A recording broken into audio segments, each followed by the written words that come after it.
So here, I was going to play this for you guys. I found a couple songs that I channeled, like, I don't even remember when. And then I was going to read you guys a chapter out of this book. And I did this spiritual credit score thing for, I don't know, if those of you that watched me and my dad's show, I talked about it yesterday. And I was going to do the readings today for the people that wanted to volunteer to be read. But I did one for Katie. I don't even know if Katie's here. I did one for Katie. And she just happened to come to mind. I was thinking about her, so I thought, oh, I'll do a reading on her. And then I drew like a picture of like the snow globe and the different like higher self levels. And then Christ surrounds the entire being / globe. The Holy Spirit is inside the human on soul layer 3. Spirit of truth is us. Elementals equal number 7. Root, and have no access to the soul. The elemental has no access to the soul until it's ascended. And then entities, let's say entities something to soul number 5. Oh, entities attached to soul number 5. Zombie energies attached to the head, which is the 4th layer of the soul, and earthbounds attached to the entire snow globe. And then let me see here. So it's like this little thing that I did. So because I channeled that and didn't really even plan on it, hide Katie's scores unless she says yes, it's okay. But it was the spiritual credit score of each one of her layers, 1 through 8, and then her soul's credit score, which was 5 layers. Sue, I did one for you too. I started to, but then I got blocked at the soul credit score, and I think I heard to do it when you weren't at work. And then the spirit's credit score, and there was 5 layers. And then we all have an angelic layer that has a actual frequency. It's like a calling card, they said. So I wanted to kind of like, are you guys cool with like kind of learning a little bit about whatever this lead that came through? So we can get an idea of how to, I mean, none of these numbers really mean anything unless we can apply them to our life and like feel better about ourselves and feel better about, you know, who we are and what we are and why we are and all that good stuff. So, I mean, it's like, for me, it's like these days, it's been like, what's the practical thing to learn about so that I can actually not feel like garbage and so I can actually feel good. Because I've got like my abilities back like times 10. I'm super sensitive to everything. Whereas for the first year and a half of living here in Vegas, I couldn't feel anything. I wasn't me. It was weird. I mean, I shared with you guys, I had that earthbound spirit that I got off at Christmas. Sorry, I'm like trying to cool off. Let me get the fan. But I was thinking of offering these readings, but I want to make sure that I live up to it. And I don't just, you know, accept money from people and then be like, oh, I can't get around to it. So I was going to see if somebody wanted to help me facilitate that. I also need to do the 4 other Chinese astrology readings tomorrow morning, now that I'm feeling better enough to channel. Last week, I think, was when I found out that Jeff's cousin died. And the second I found out he died, I got super nauseous and sick. And sorry if I'm flashing you guys. Is that fan like loud? Can you guys hear it super loud in the background? I can't really hear it at all. Oh, I can't hear it. There, now I can hear it. It's just anybody talks.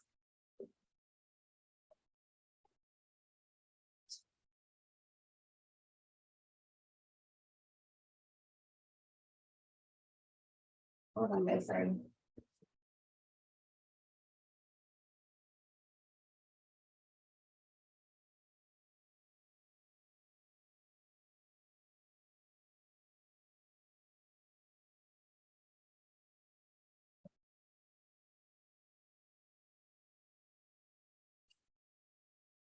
Oh, Demi, I went to incubator space and there was some Duncan Hines cake there. Is Demi here? See, Demi.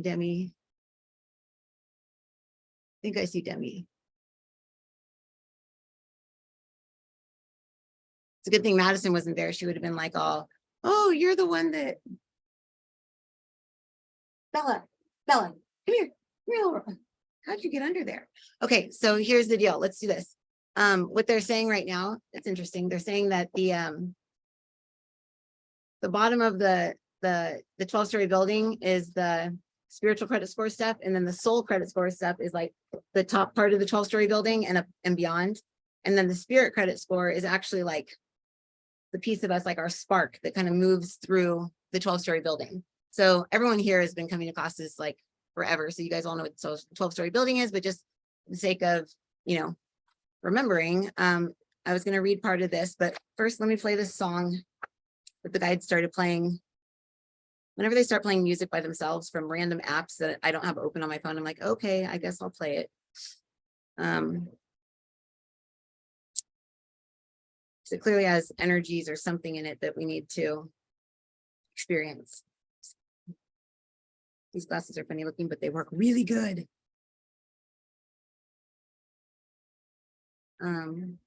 Okay, minus writing down every family member, don't do that. Just listen to this. This is actually pretty interesting. It's about the fifth element.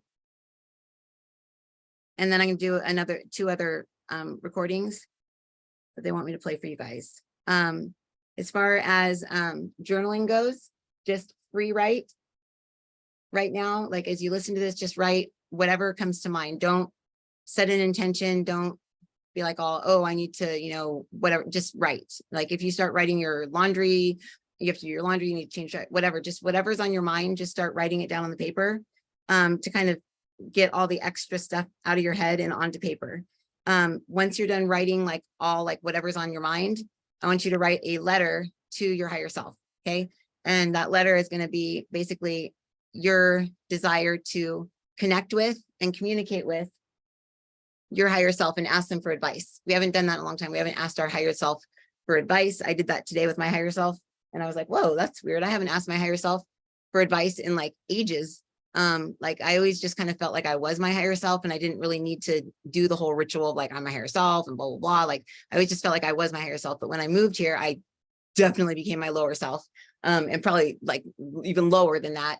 And it's just completely different energy out here. It's not bad. It's actually, I like it, but I mean, wait until it gets hot. Then I'll be like, oh, it's hell out here. I hate it. I don't really hate it. Yeah, I do. Yeah. In the summer. But, let's see here. It's so hot out here, but, here, I'm going to play this.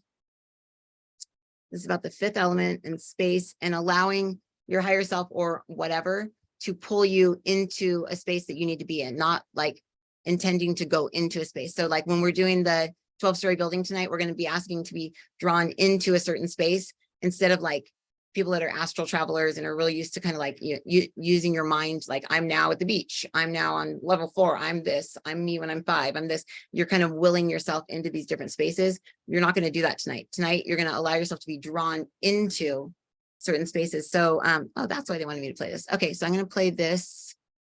Let me see. Let me share. Share sound.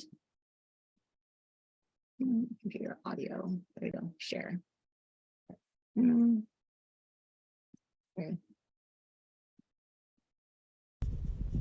I don't even know when I recorded this. We are speaking with a Godhead today. It started playing it by itself when I was driving here. Godhead. Therefore, we are not awareness.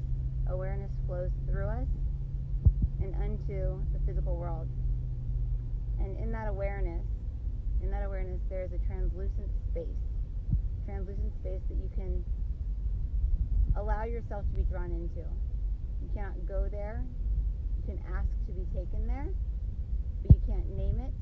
You can't surround it with plastic or glass or saran wrap. You can't make it a thing, for as soon as you make it a thing, it becomes of this world. So you need to ask to be in this world, but not of it, in the space that is translucent, that is just open space. For the fifth element truly is space. And as you feel yourself drawn there, don't pull yourself into there. Don't even ask where it is. Just feel yourself drawn into this space. And as you listen to some music and you just breathe in and out, write down every single family member that you have. adopted, Yeah, don't do that. stepsisters, aunts, uncles. So let me play that again. It's only a minute long. They're talking about a transparent, translucent space. The fifth element.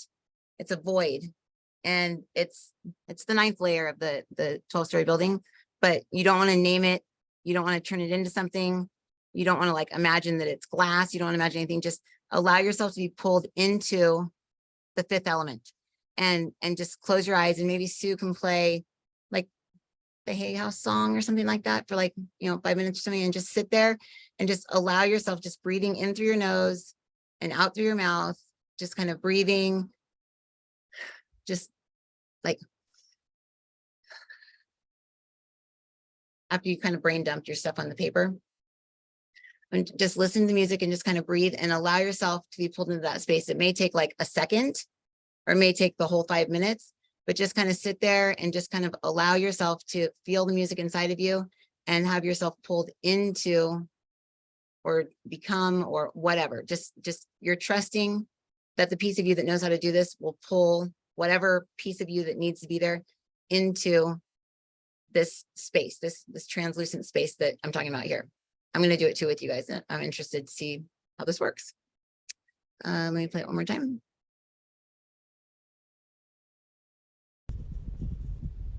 Because we are speaking with a Godhead today, we are all our Godhead. Therefore, we are not awareness. Awareness flows through us and unto the physical world. And in that awareness, there is a translucent space that you can allow yourself to be drawn into. You cannot go there. You can ask to be taken there, but you can't name it. You can't surround it with plastic or glass or saran wrap. You can't make it a thing, for as soon as you make it a thing, it becomes of this world. So you need to ask to be in this world, but not of it, in the space that is translucent, that is just open space. For the fifth element truly is space. And as you feel yourself drawn there, don't pull yourself into there. Don't even ask where it is. Just feel yourself drawn into this space. And as you listen to some music and you just breathe in and Okay, so just breathing in through your nose and out through your mouth. So maybe you can play some music for like 5 minutes. Just breathe and allow yourself to be drawn into this space. It's very important that you practice being pulled into this space because it's our presence. It's not our, I'm not going to try and define it. Just allow yourself to be pulled. And then I want you guys to write in the comments privately to me if you feel anything specific or whatever, once that 5 minutes is up, because I'd love some feedback, because I can actually feel a piece of me is there, but the rest of me is like, I'm staying here. So I guess I have to just kind of sit, and it's not something where we can use our mind and will ourselves into it. We just have to allow ourselves to be drawn into this space. And I've never done this before, so I'm just as clueless as you guys are as to why they're doing this, but that's gotta love channel classes. I never know what's going to happen. So here we go. Oh, do I need to make you host, Sue? Let's see. Probably already are. Or no, let me see. Sue, host. Okay, now she can play music. There we go. Okay.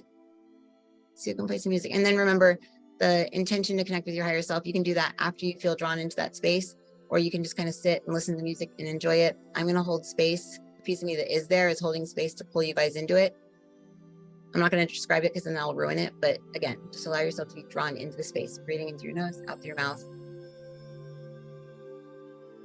It's like a silent meditation with music. And I'll set my timer for 5 minutes.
to just breathe in through your mouth, not through your mouth, or only in through your nose, not through your nose, that's fine. You don't have to do the breathing pattern I was talking about, just however is comfortable for you.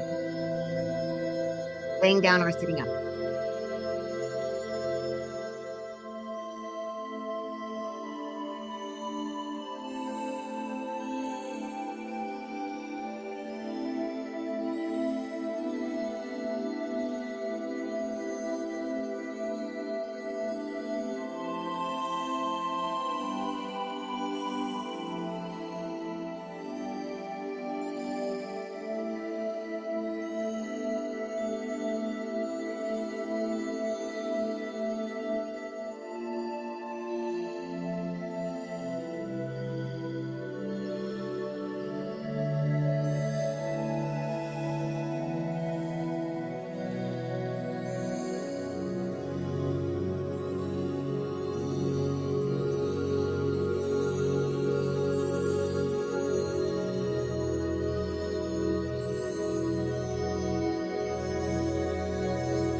Okay, and 5 minutes now. You guys haven't written your letter to your higher self, your intention, or if you'd like to write to me privately and just kind of tell me what you felt or how you felt it, or if you don't feel like you got into that space, let me know that too. But privately, because if you start reading other people's stuff, then you start judging yourself against theirs. And sometimes some people just talk more and they may not be better than you, but we always think that they're better because they're sharing these experiences or, you know, whatever, which may or may not even be real or whatever. I mean, what is real anyways? Yeah, if you want to share with me privately, that'd be great. Bella keeps trying to eat my glasses off my face.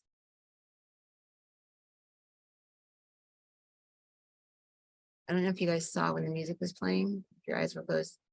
It said something like, I am the. Did you guys see that? It was the closed captioning. But nobody was saying anything. You see, it said, oh man, no. It said the, you, the, and okay. I'll share it with you guys. So.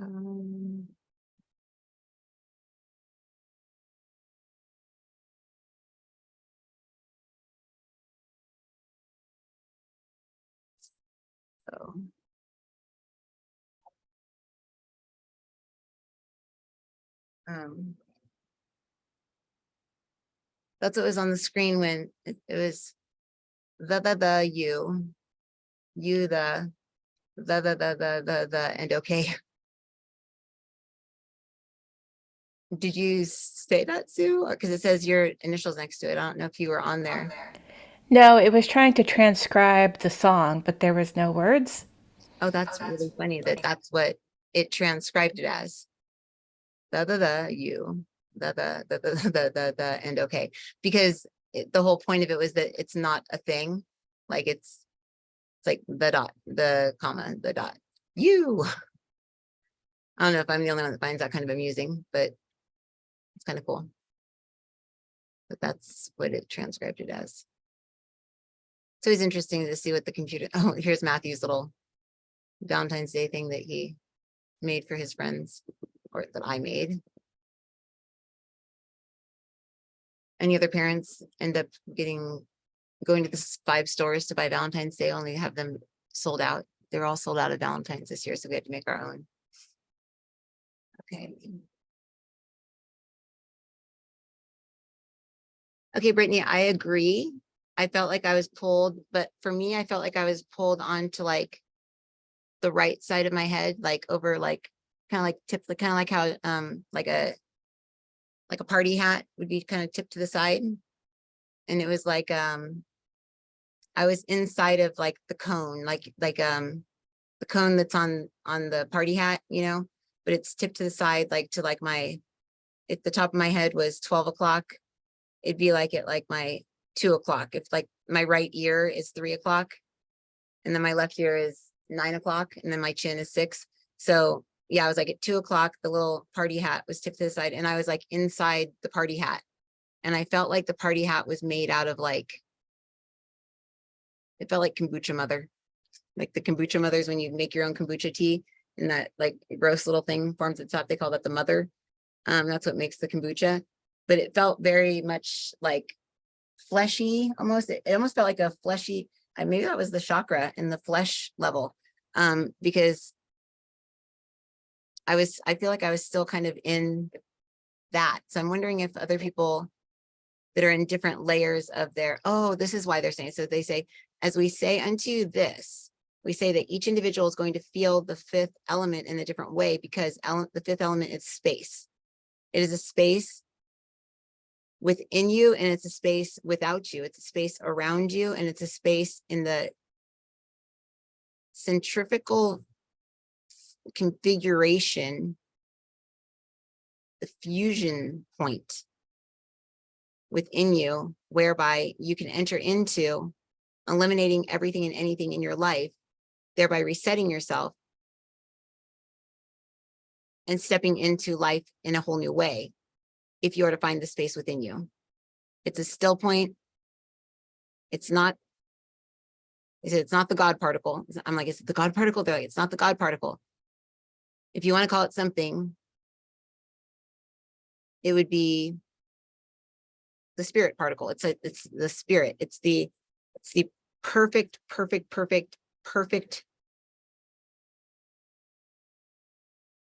piece of spirit prior to it getting distorted in this reality. So it's just this perfect little piece, but it's not that. That's not the 5th element. The 5th element is a space in which it sits within. So that's where it sits within this fifth element of this world.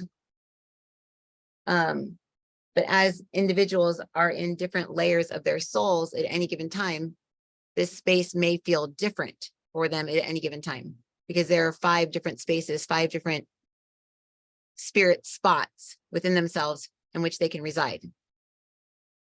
The head, the feet, the hands, the coccyx, C-O-C-Y-X. Yes, correct. Coccyx. That sounds nasty. Doesn't sound good. Okay, the coccyx and they're showing like the occiput, but it's not the occiput. It's like a space that is at a 45-degree angle. If you go in the occiput, it's like a 45-degree angle. It's a top. It's about 3 inches in to the human head. Remembering that your head could be at any space within your human at any given time, because your human head is not necessarily your head. You are that being that floats about, that moves throughout your human body. You are the spirit of truth, as they call it in Christianity, but you are a spirit moving throughout the physical body in which you have chosen to live within.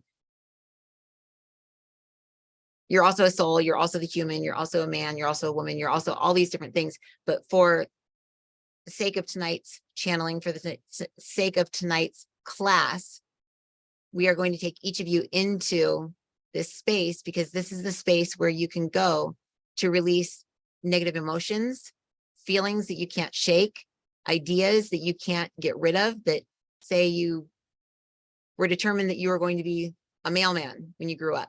And now you're not a mailman, you're a cook, but you're an amazing cook. But there's a piece of you that says, I was supposed to be a mailman. So every day you think, I need to go to mailman school. Is there even mailman school? I don't know. Anyways, Peter's like, there's no such thing as mailman school. Anyways, thanks, Peter.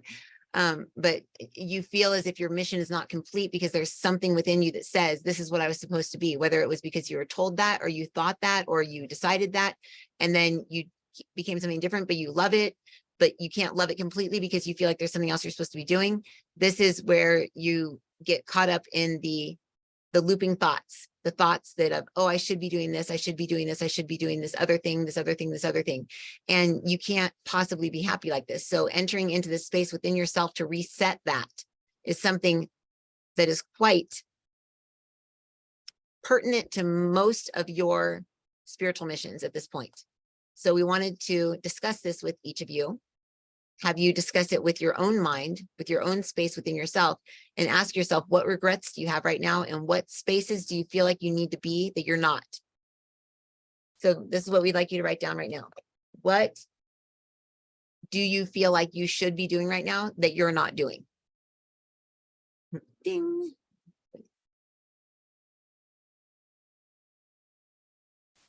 What do you feel like you should be doing that you are not doing?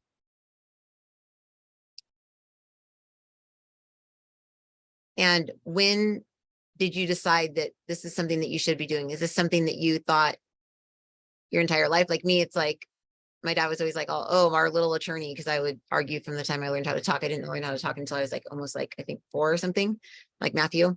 But as soon as I started talking, they said I never stopped, but I was always arguing, but I don't think I was arguing personally. I think my dad's the arguer, but that's besides the point.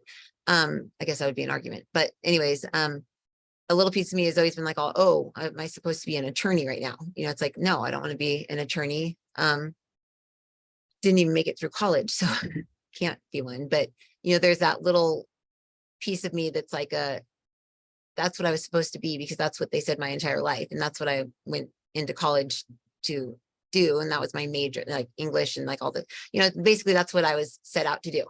But I didn't do it. So I suppose there's a little piece of me.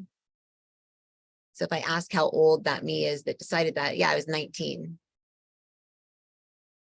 Okay, so yeah, so write down something that maybe you don't even believe it right now. Maybe it's just subconscious. It's just going to pop up. So just ask yourself, what should I be doing? Who told me I should be doing it? Let me see if I can type this on the whiteboard. It'll be easier. I'm sure Anne will make it look all amazing later with a cool little font or something like that, but let me just do this real quick. Make life easier. Text, here we go. Okay. What should I be doing that I am not doing?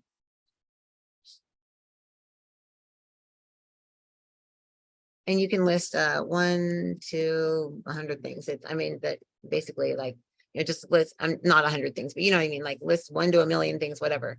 Because it could be multiple things that you feel you should be doing that you're not doing.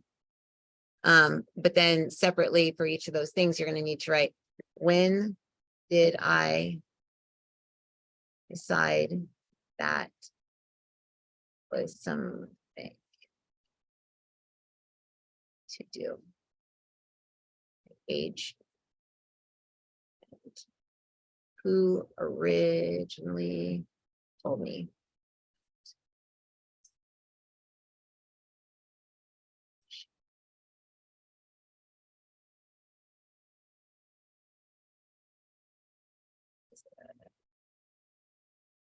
Psychic, a healer, parents, friends, guides,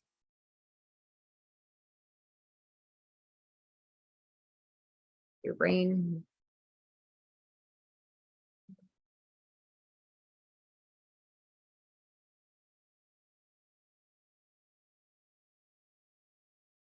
You get the point. So there. So who originally told me that that's what I should be doing? Like maybe you saw a commercial when you were like 6 and it's like, if you're a female that was born between this year, you need to be this when you grow up, or something like that. I mean, it could be as simple as that. It could be a college professor. Let's see. Teacher. Okay, so I want you guys to write those things down. You can do as many examples as you want, but what should I be doing that I'm not doing? When did I decide that was something I needed to do? And who originally told me that was what I should be doing? And then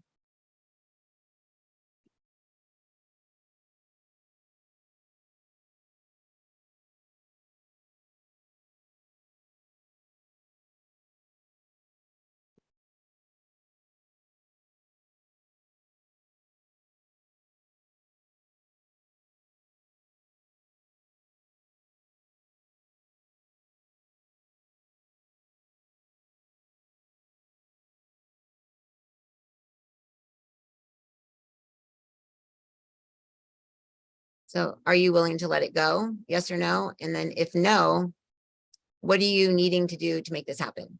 Like, are you needing to go to school? Are you needing to, like, I need to go back. I need to go to college and graduate and then go to law school, make it through all that to even, take the exams, right? To become whatever I need to. So it's like, list what you would need to do in order to make that happen. I mean, maybe it's like, I was born to be a mom, but you don't have a kid. So, you need to find someone to have a kid with, or you need to go adopt or whatever. So write those things down. I give you guys like, maybe like 5 minutes. Yeah, until 8. It's 7:55. So we'll do until 8. I'm going to run to the bathroom and get a water. But write that down, because what the guides are saying is they're saying what you must do this evening is determine what your shoulds are, because your shoulds are what are keeping you from self-actualization, self-realization. Your shoulds are keeping you from being happy. Your shoulds are keeping you from seeing the beauty of the life that you have right now and appreciating it. Your shoulds are what make you feel inadequate, like a failure. They make you feel inappropriate at any given time, because a piece of you says you shouldn't be doing this, you should be doing that. We would like to let each of you know that you should not ever have any shoulds. If you're like, I said you shouldn't have a should. Okay, funny. Okay. So what they're saying is that we are going to, I don't know what eradicate means, but get rid of the shoulds from that still point within ourselves. We're going to go into that space and we're going to kind of clear and cancel those out so that we can freely move through the different levels of like the 12-story building. Because if you are in a place where you should be a certain way, you're stuck in that age, and that is going to keep you in one level, one space, one place within your spiritual DNA, within your snow globe. And you're not ever going to be able to really move from there. I just said, even if you're like with family and you're not even doing anything with career, is there still like that thing? And they said, yes, it's always there. Your core inner being of what you are in this world is the innermost piece of what you are, what makes you an individual. I mean, we're all one in a sense, but we're all one experiencing life through these, each of our own eyes. And when we look out of these eyes, we look at other people, we look at other places, other things, and we judge ourselves based on this. And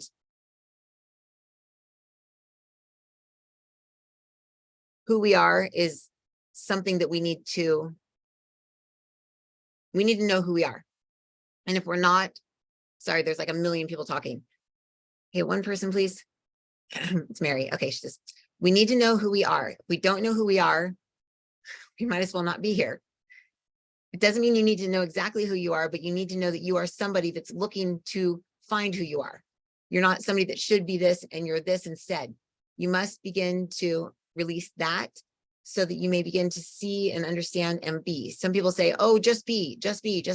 Nothing's good, nothing's bad. Just be, just chill, just sit, just be nothing.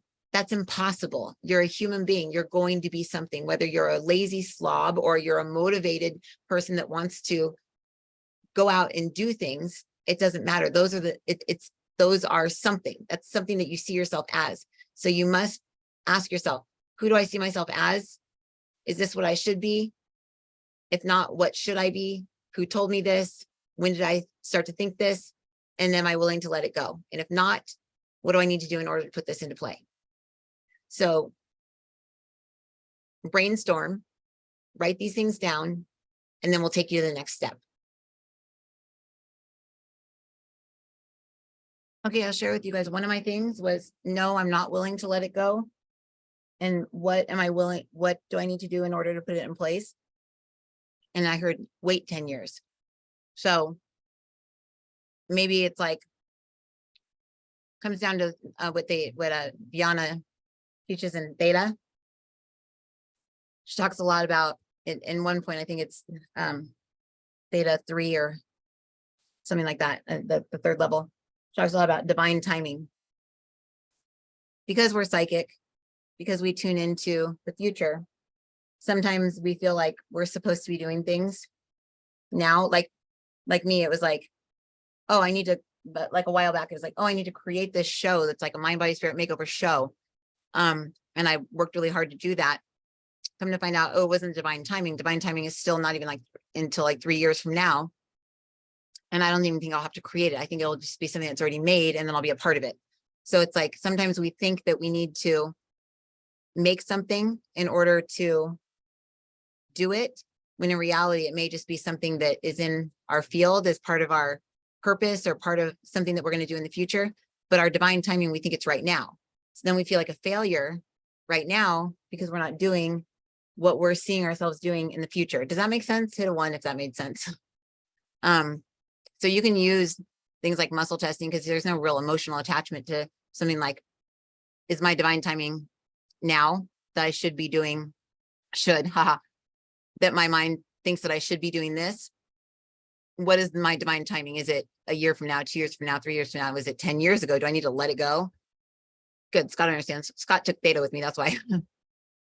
Divine timing is huge though, because there are so many people that psychics that they're good psychics, but they have no concept of time in the physical world. So they'll see something and they'll be like, oh yeah, you're going to, get married and have kids, or you're going to get a new job, or you're being promoted, but they're seeing like 10 years from now, and they don't ask, when in this reality am I seeing this happening? They just see they're just saying whatever they see, but their consciousness could be 10 years in the future, and they're seeing it for that person in 10 years. So that person's going to feel like, oh, this is supposed to be happening right now, but it's not, because the psychic told me they're right about everything else, but they have to be right about this. And I'm such a failure because I'm not, the lead singer of a band, and I'm not, singing this song up on stage with my soulmate, every weekend, or, whatever.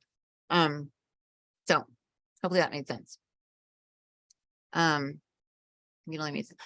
here. Glenn, I was thinking about you today. You popped into my head like around, it's probably like 1 o'clock my time. I was doing a little bit of healing for, I don't know if she's here. Let me see. I should send her a link just in case she's not. Oh, she's not here. I better send her a link. I was doing a little bit of healing, and then is Mary here? Mary, I need to send you the information that I got for you. I was just kind of tuning into energy to see if I was back or if I was like still too clogged because I didn't feel good. And I heard Glenn. Like, okay, interesting. Let's see.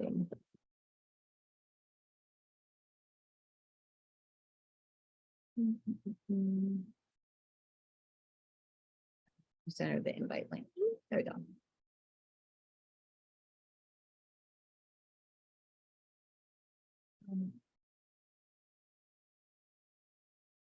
Okay, so let me see here. Let me read what you guys wrote. Ah, Sarah. Aw, I love that. Can I tell everyone? Yeah, that is a lot of babies. How old are you?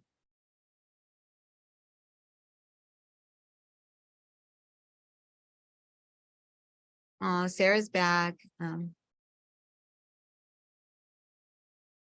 Oh, by the way, East Coast people, I'm going to start doing class at 6 starting next week. I totally forgot that during the winter time, I used to make classes earlier because I was leaving to come do class tonight, and I was like, geez, it's so late. I feel it because it's so dark, so I'm going to do class starting at 6. That way it'll be an hour earlier for you guys. And we do the replay on Thursday so that you guys can come the next day. And I do attend that. So at least you're still doing it live with me, sort of. And I know the guides will know who's going to be there the next day. So I'm sure they pull all your energy into it tonight anyways. But I took my glasses off. Now I can't read what she wrote. Sarah had her 5th baby. Oh, thank you. Brought me my dad's things.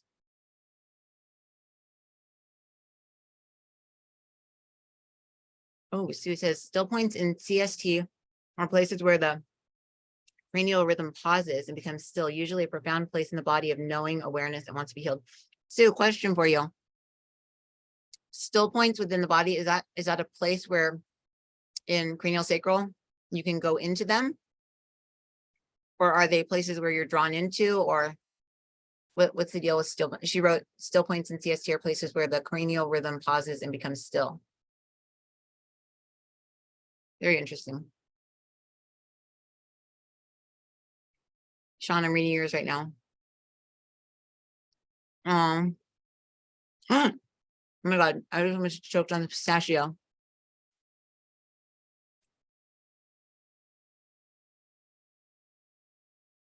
Oh my gosh.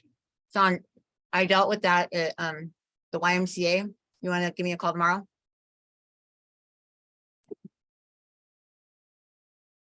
Just give me a call tomorrow.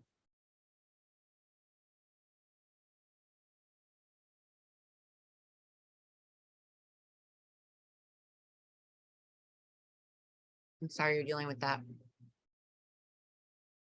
Ooh, Anna, let's see. Your physical body disintegrating up, starting with your leg. Ooh, which leg, Anna? Disintegrated first. Ooh, the space between your cells. I was watching Joe Dispenza last night. He's spiritually evolved a lot.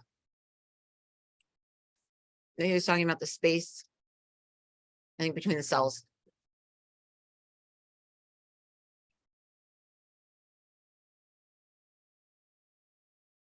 Brittany, did you ever feel like you got into a good space, or do you feel like it was still weird? Aaron, you didn't feel anything but restless. That's because I think you're probably thinking, am I doing this right? Right? Or I'm in the right space? Am I not in the right space? Linda says, I saw a diamond shape and bright white light. Felt like I was in plasma. Also felt like I was surrounded by violet blue spheres. That's amazing. You mentioned to not go into it, just feel it. It's crazy. I'm just meditating. Because you're channeling a lot of energy. That's really cool. Let me see where you were. I feel like you're right up to the, if I'm you, like right up to, like right in front of you would be 12 o'clock. So again, the 2 o'clock, but it would be like in front of you to the right a little bit. I feel like, I don't know if you guys have ever watched the cartoon Disney, I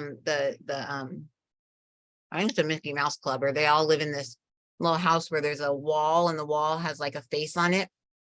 And it's like Mickey Mouse's little Siri. It's like his little sidekick, but it's in the wall.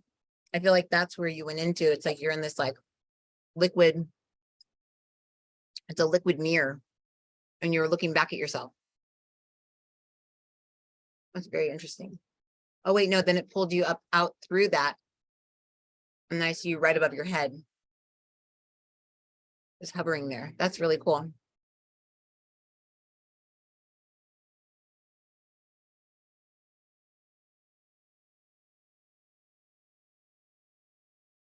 That's okay, Shelly. It's when you hear stuff, that's kind of where you're hearing it from. Sue, you were right in front of that space. It was almost like you had to, Sue Day, it feels like if you were to drop into your heart, I think you have a dropping into your heart ritual that maybe you needed to do just to kind of psychologically get yourself into that space.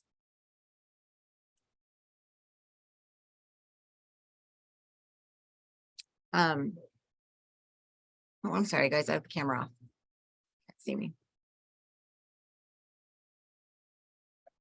I went and found a sweater that wasn't so hot. The other one was so hot. Okay, so here's the deal. Let's do this. Here, Bella. Okay, so they're saying level. They said what they want you to do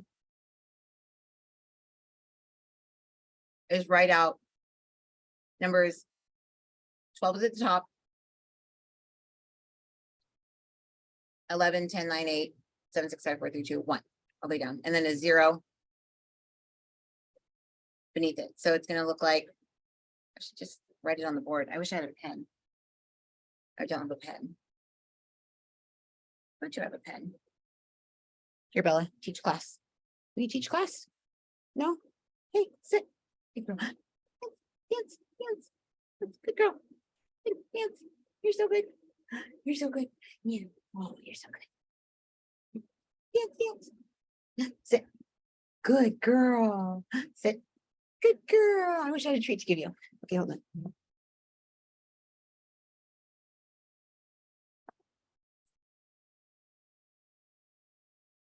Looking for a pen, guys. No.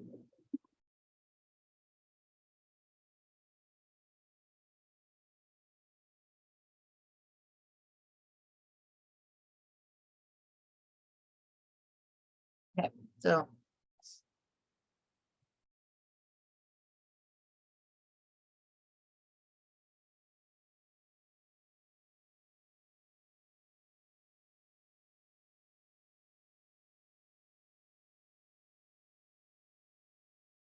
Here we go. So 0 is right there.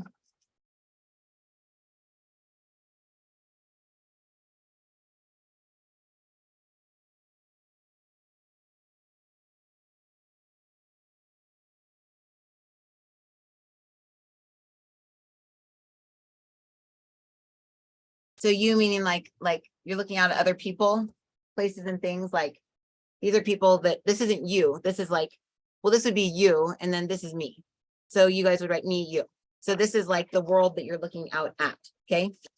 And this is you. This is that little, what's it called?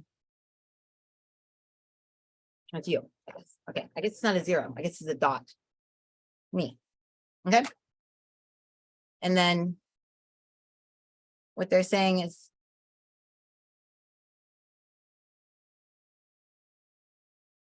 I'm going to read something from the book. Where'd it go? Well, I guess I'm not going to read it. Oh, there it is. Oh gosh, Bella, I'm so sorry. I stepped on you. Come here, little girl. You need to not walk into my feet, little girl. I'm so sorry. I'm so sorry. You're tiny. You're tiny. You guys hear her yip? She went yip. Him. Yeah, Bella. Yeah. Come on. Come here. Good girl. All right, here we go.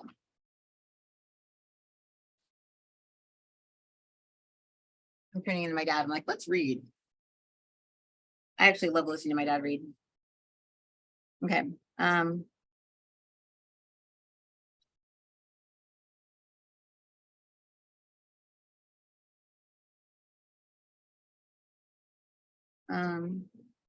Okay, so here's Bill. He says, in terms of some of the, I said, this is perfect. This is perfect indeed. For we can start at the third dimension or we can start at the upper dimensions. And what we are feeling is that. I said, hold on, Eckhart Tolle's higher self just came in. What was funny, Eckhart Tolle's higher self came in that day and then he called like 10 minutes later. It was so funny. Blah, blah, blah. The session's okay. Bill, in terms of some of the questions, I definitely want to start in the third dimension because that's where most people are. And we can move up to the higher dimensions and explain self. I also think that the competition is related to the fact that at least on the lower dimension of these different individuals. Oh, hold on a second, this is the wrong. Hold on. There's an area where I just go straight through the layers. That's the wrong one. Sorry, I had it marked in the other book, but I took it home.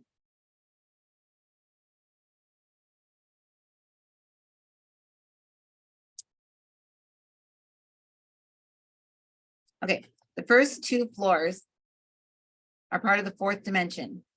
And it would be what Christians or other religions would consider to be hell or purgatory. These are very low dimensional energies. These are very low vibrational energies. These are where energies that would be coined as demons are. This is where energies that would be coined as entities would exist. This is where depression, suicide, murder, all of these things exist within the human experience. For understand that if somebody is highly depressed, they will be existing in this floor of the fourth dimension. And if they are open to their astral body, if their consciousness is not grounded within their physical body, that right there, it's grounded in your me. Their consciousness is not grounded within their physical body, they will be experiencing things that are on the first and second floor. The first floor is very hard to get to when you're alive. It is almost impossible. But the second floor is very feasible from being very feasible from being in physical body to access.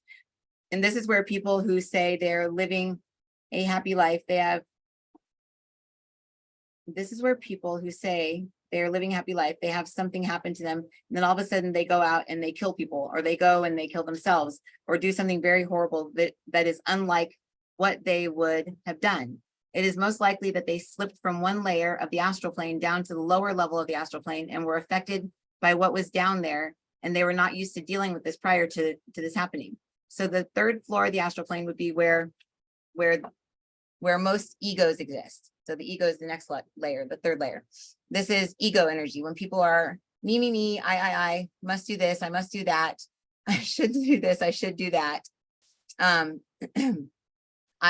this is the I, not the I am, but this is the I am man level. This is what we would say is the third level or the third plane or the third degree of the astral plane. This is where most humans reside. This is the unconscious. These are those who have not woken up. These are those who are just existing as human beings. They typically don't have much understanding about spirituality. They typically do not have much understanding about this. So they exist on the third floor. Many beings in this floor, this would be where your earthbound spirits are. This is where the earthbound spirits that say, I am this, I am that. I do not want to become one with an upper dimensional piece of me because I am me, I am me, I am me, I am me. And that's all I am. So they do not want to cross over up onto the fourth or fifth or sixth or higher levels of the astral plane.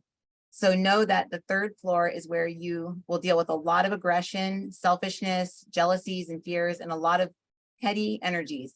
So if a human being is existing on the third floor and they are experiencing the third floor energies, it is typically all about them, all about them, all about them. I continue on. The fourth floor is where the energies begin to get a little bit lighter.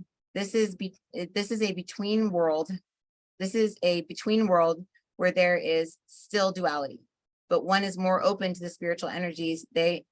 One is more open to the spiritual energies. They're more open to healing. They're more open to the other side. This is a floor in the astral plane where many of the spirit guides reside.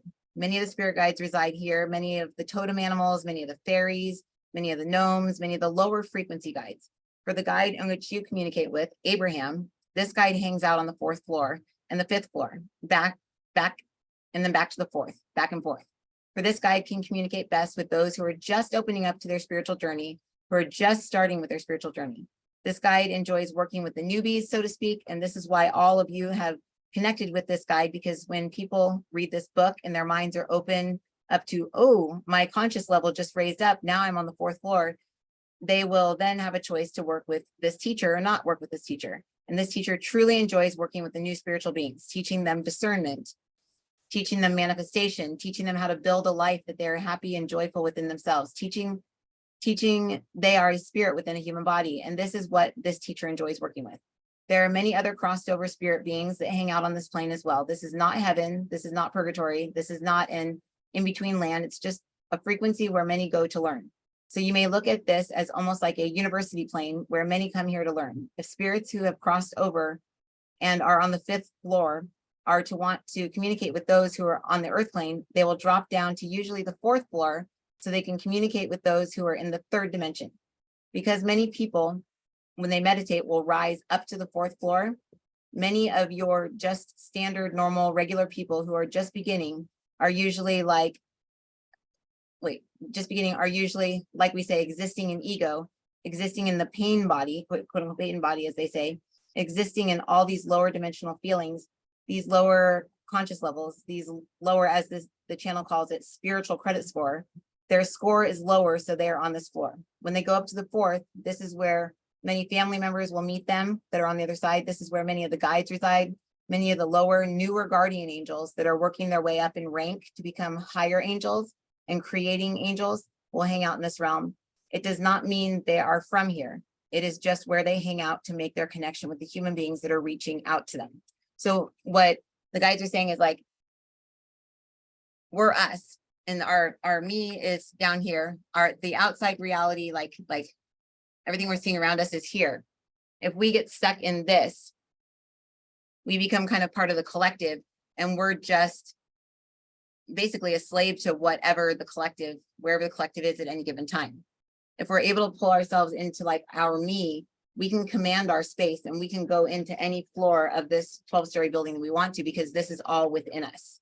It's not outside of us. All of this is within us.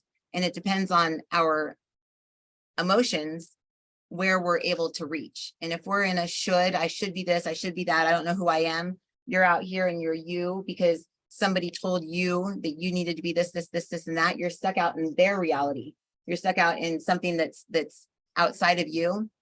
Then again, you're a slave to that. So you're only going to be wherever they think you should be, and you may not even know the person anymore, but you're still stuck in their thought pattern of what they told you should be.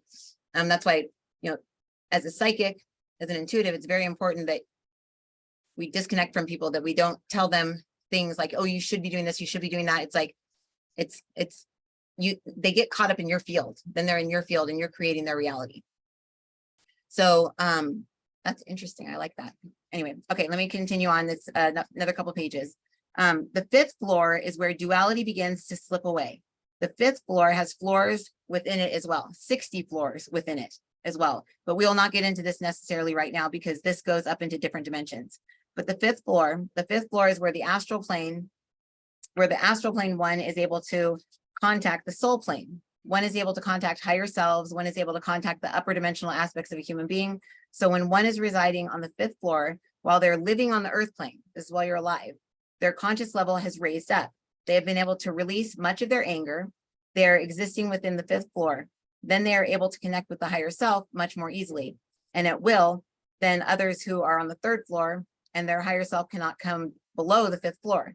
So know that many guides will be an intermediary for a human being that's on the lower floors to connect with a higher aspect of themselves on the fifth floor, because the frequency cannot reach. It's too high and too dense. It does not reach. So there has to be what this channel calls a gatekeeper.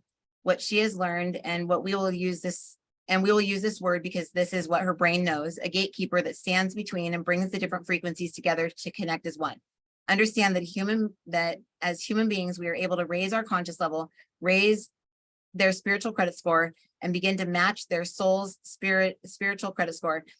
Then they are able to communicate with the higher self much more easily. Please know that many guides are on this floor. Most guides are on this floor. Many angels are on this floor. Many people's higher selves are guides. So what one must understand is that when human beings are existing on the earth plane at this conscious level, they may be able to see many guides if they try. If they just close their eyes and ask to see these guides, they will see them very easily if they're on this floor. But many people that exist at this high conscious level think that they are not intuitive. They think that they don't have any sort of spiritual abilities because they have spent their entire lives surrounded in this energy. So they just think it's normal. They just think that getting these amazing ideas that just come through their mind is just something that's normal. Bill, you've spent much time in the fifth floor, but you also in emotional matters will get slipped down to the second and third when provoked. So understand and know that we can move through any given second. We can go from the second to the third to the fourth to the fifth to the sixth, back down to the first, up to the seventh, down to the third, up to the fifth, down to the fourth. So we are constantly, as human beings, going up and down, up and down, up and down through the different astral planes. And this is why when you speak of Eckhart Tolle, you speak of pain body. It is when the consciousness is down on the lower levels of the astral plane that it begins to feel the pain. This is the last part. Understand that when we get up into the sixth floor, this is cosmic consciousness. This is where cosmic consciousness comes into the earth plane, and this is where one can connect with the consciousness of the planet, the consciousness of a star, the consciousness of a sun, the consciousness of a galaxy. This is more of a group consciousness floor, and this is something that is hard to explain through a human channel. For everyone has access to this, even if they are on the lower floors, because they are this. So this is your me. This is the sixth floor. For this is more of a group consciousness floor. And this is something that is hard to explain through a human channel. For everyone has access to this, even if they are on the lower floors, because they are this. They are created of a star. They are created of a planet. They are created of a galaxy. But we will not go too deeply into this because we will go more deeply into this when we get into ETs, aliens, and other outer dimensional worlds in the Mysteries of the Universe series that we will go into next. So understand that this floor, we will just sort of bypass, but understand that on this floor, you may tune into a group consciousness of yourself. Each of you in here are the group consciousness of Orion. So you may tune into that up on the sixth floor. It is not normal that people will go above the fifth floor in consciousness. For understand that enlightenment is on the fifth floor, and understand that it is very hard to stay on the fifth floor. So to operate at an even higher floor would just be something that is not very attainable. For we say that when one can stay on the sixth floor while in the physical body and keep their consciousness on the fifth floor, this is when one is Christed. For Jesus, the Christ, was able to attain and keep his consciousness on the sixth floor of the astral plane. Therefore, all of the lower dimensional things did not bother this person. There have been 6 others since him that have been able to be Christed on this planet. Understand that this is a very hard thing to attain as a human being. And then they go into the 7th. That's where the Seraphim and Elohim and stuff are. But so what I want to do is I want to go through and I want to take you guys through the first, second, third. I'm going to do a meditation, and what they're going to do is lead you guys through first, second, third, fourth, fifth. You're going to become your 6th layer. Basically, I am the 6th layer, me. Now, take me into the me that is my 6th layer. If it's for my highest and best good, so you can just say that.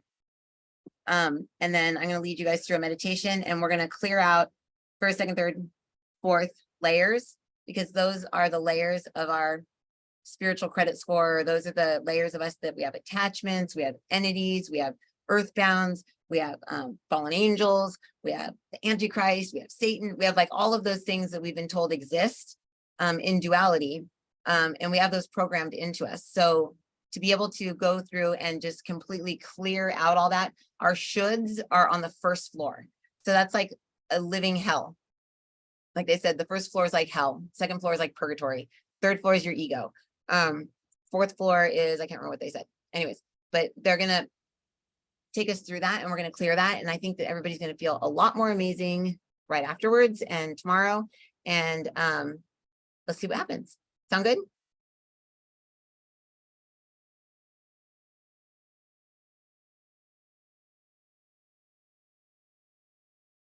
Skeptic's Guide to the Spiritual Credit Score. It should have been named a Skeptic's Guide to the Snow Globe because me and my dad wrote the Snow Globe this day. And then I went over to Bill and Gail's house and I channeled this. So it's the same information in the Snow Globe and in this, but this is more like, you know, Bill's commentary, and then the other one's my dad's commentary. So they're kind of the same book, but I was thinking of smushing the two together and just naming it I'm a Snow Globe or something, and then putting them published together. What are you doing, that dog? Hey, there you are. What are you doing? Come here. Come here, little girl. Silly girl. Okay. Okay, cool. Yeah, so what they're saying is the biggest thing is that there's so many of us here that have we've done the Snow Globe, we do these meditations every week, and we go into a space and we're like, oh, I feel so good. But we only clear one floor. You know, we're only like clearing the floor that we're on. It's like some of us couldn't get into like that fifth element space because maybe we were down like on the second floor, and there, you know, it's you don't really have, you have access, but you don't have the type of access. Whereas if you were getting to the heart, which is like the fifth floor would be kind of like a constant state of being in your heart. Okay. So the fifth floor is like the, you know, they said like the Christed, when you can become Christed or whatever. No, Christed, I think was 6. Anyways, point is fifth floor is when they said duality starts to slip away. So that's the heart space. That's the heart center, even though the heart's 4. Oh, okay. They're like, no, you're confusing dimensions with chakras. Okay, got it. Okay. So they're saying right now, ask yourself, first level between 1 and 1,000, what is my spiritual credit score? So just write it down, 1. On the first level that we're talking about in this book. First level that they're talking about, what's your spiritual credit score? And then just write it down. You can write it down next to the where it says 1 through 12. So I'm going to write mine is 3. Between 1 and 1,000, it is 3. Okay, on the second floor, my spiritual credit score is, and just, you know, muscle test, or you can just whatever number comes here. I heard 17 for me. And then third floor, mine is 44. Oh no, 440. That's pretty high. Seriously? Okay. And then 4 is 600. And then I asked, where am I? Like, which floor am I on? I heard the first floor.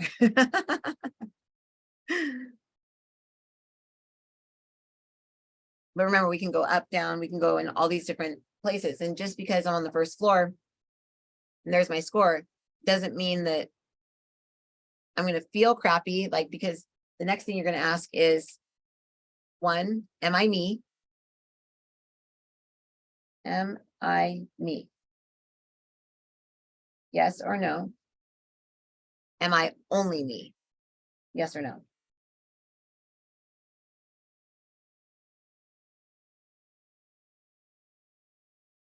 If it's a no, I want you to ask how many you are. Say, how many am I? How many, like how many is my me? I just heard, oh man, Donna, it's that 9,600 again. I always see 9,600 beings. It's that whole Joan of Arc life where she feels like she killed 9,600 people because of her not having discernment. So I'm 9,600 people. Remember, we're multidimensional beings. So at any given time, we can be experiencing stuff from past lives, from future, from parallel. It's like everything's coming in at any given time. And unless we actually are focusing on, like, we can only focus on one thing at a time, right? We can only focus on this reality right here. Doesn't mean that we don't have a ton of different stuff affecting our brain and affecting our reality and causing us to see this, and that. Does that make sense? I hope it does. So our shoulds and all that stuff are down at this lower level. And then if we're existing down at the lower level, I may feel fine, but if I get ungrounded, if like, say Matthew is in here going, like picking at me, like he knows how to just push my buttons. So does Jeff. Like if they were to like, just be like picking at me, like I'd probably freaking lose my mind if I got ungrounded, you know, like when you just like lose it on your kids and you're like, oh my God, why did I just lose it? I was like normal. And then I'm just like screaming and yelling at them for no reason.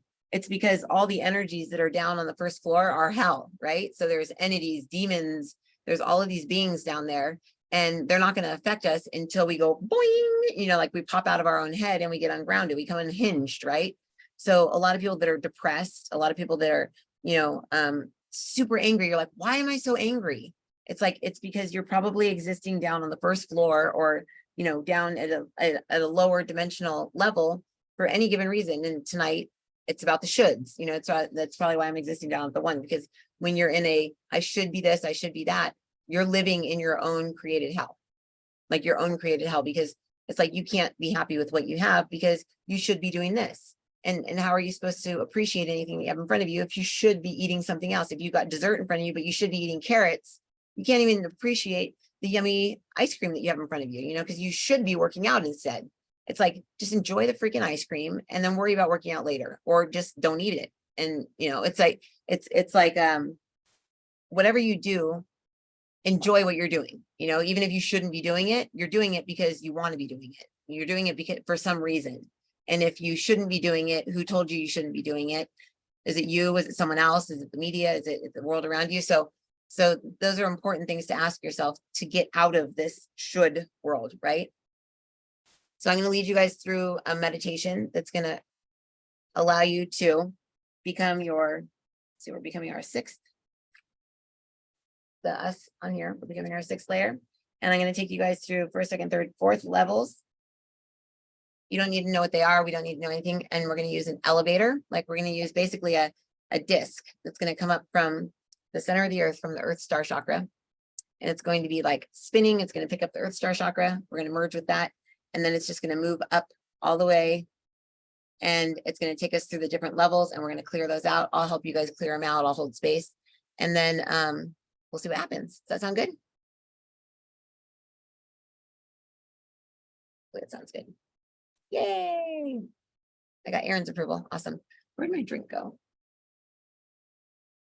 Bella, you're so good. Come here. Yeah. Which plane does Bella exist on? 9? You're on the 9th floor? Can I go there with you? Come here. Come here, Lola. Come here. You're so good. Look at this little face. And she got a little, look at, she got a little haircut. She got skinnier. She had like the Shih Tzu hair that's like super long. They cut it really short. You're so cute. Yeah, don't lick me, please. Make sure that you can hear me. I think I'll keep the camera. I get so insecure if my eyes are closed and I start falling off the camera. Sometimes it's just better to just keep the camera off. The guides have said that it's easier for them to hold the energy of the class and the recording when the video is on. Oh, fine. Well, I'm gonna take this sweater off. I'm burning up. I'm not gonna look right, but and you told me that my crown chakra has to be uncovered. Oh, I get it. Can't go to the 6th. You know, I always wear extensions or like a wig or something so that people can't tune into my crown. They're saying that we have to be able to have our crown tuned into by our higher self. And that of the others. Interesting. Fine. There we go then. Ready, Bella? I just cut my hair.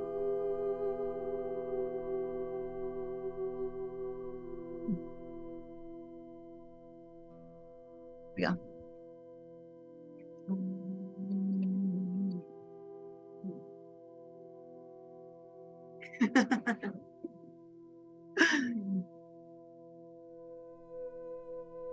She's talking. Can you guys hear what she's saying?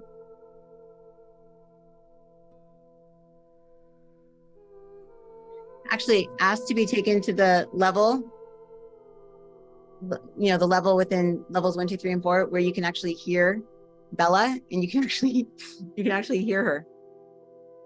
For me, I think it's the 4th floor.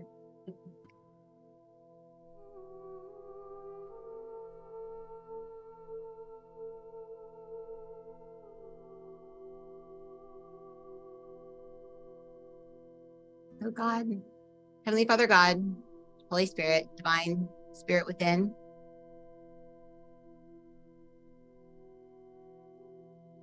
piece of truth within us, we call that forward now. We ask that any earthbound spirits, any entities, any attachments, anything that's an attachment that doesn't think it's an attachment, false guides, false teachers, beings that we allowed into our field thinking that we had the discernment, but we did not. We ask it from the highest level of love and light that we are able to attain and connect into. We ask that we be given eyes to see, ears to hear, and a mind to know, and a heart to feel from this level of pure love, pure light, your pure me. Within your mind, what we'd like for you to do is to imagine a 1 dropping down through the top of your crown. This 1, just like a little stick, is spinning so fast, you can't even tell it's spinning. But it's spinning so fast, it's so hot, so bright, that as it moves down through your head, anything that is not me, anything that is not your me, is either shot out of you or sucked into that and just completely dissolved. It's gone. It doesn't matter who it was, what it was, why it was, where it came from, why it came from, what age you were. It doesn't matter. It doesn't matter what lifetime. It's just gone. Just imagine that 1 just spinning so fast, moving down through your head, releasing anything that's not you from your head. Includes family members, friends that are attached to your light. Maybe you're attached to them. So instead of 1 me, you're more than 1, you're say 50 me's, because you're tuned into other people's light, pulling from them. Because you're pulling from them, their consciousness is now in your consciousness. You can't steal someone's light without bringing their thoughts, their opinions, their ideas into your field, become a piece of you. You can't give your light away to somebody without putting your mind into their field, therefore creating a space where you're more than 1. So continue to allow that 1 to spin, going down to the center of your throat, dropping down through your head, down through your throat. Bottom of the 1 is getting around to your heart. It's spinning. Any earthbound spirits, any entities, any attachments, any false guides, the spirit world, the dream world.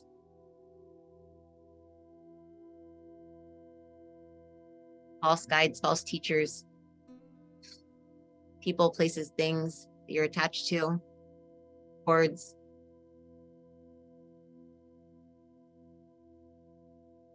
That should not be attached to your me, are just cut, gone, released. No ifs, ands, or buts about it. It's just gone.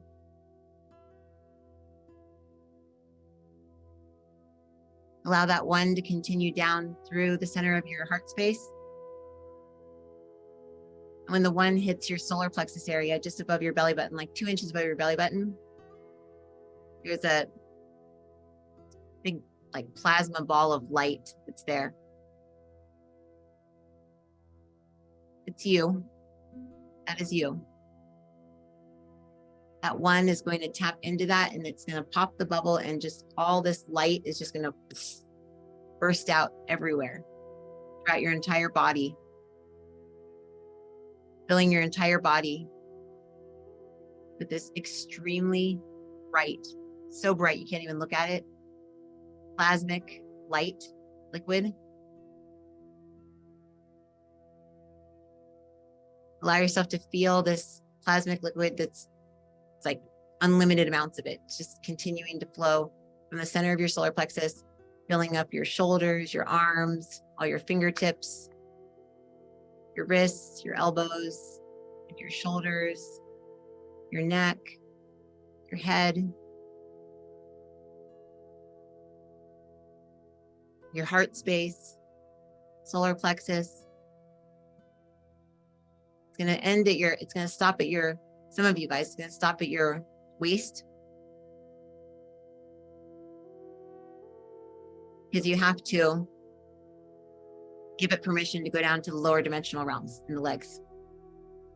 To say, I allow this light to enter into my entire body now.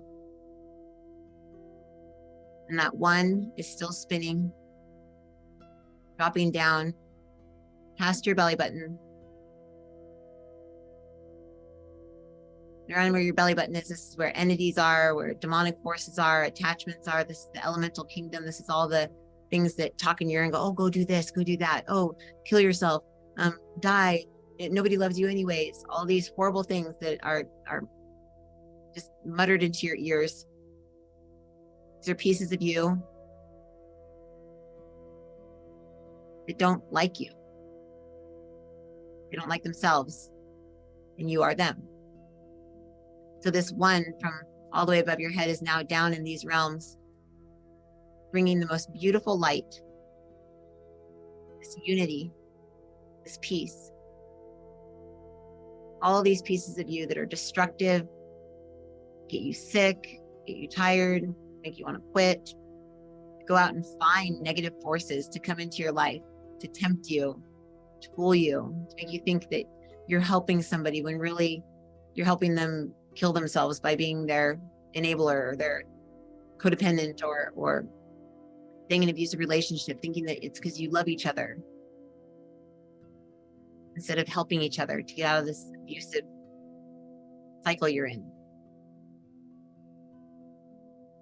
This plasmic liquid is going down each leg, and almost like there's like holes or spaces in you where that liquid won't go. If there is a space where it won't go, just kind of take your hands, rub them together, and then just kind of place them wherever it feels like that light won't go. And the second you place your hand on that area, all the light will flow into there.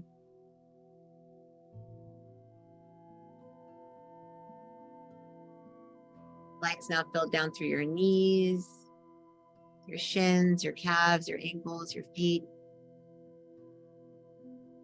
This light flows all the way down beneath your 2 feet, 6 feet beneath your 2 feet. If you're laying down, it's going to be beneath your feet, still up here above ground. If you're standing with your feet on the ground, it's down beneath the ground. 6 feet down. This is the original source of that light that was in your solar plexus. That light that was in your solar plexus is, in essence, a clone of this you that is 6 feet beneath you.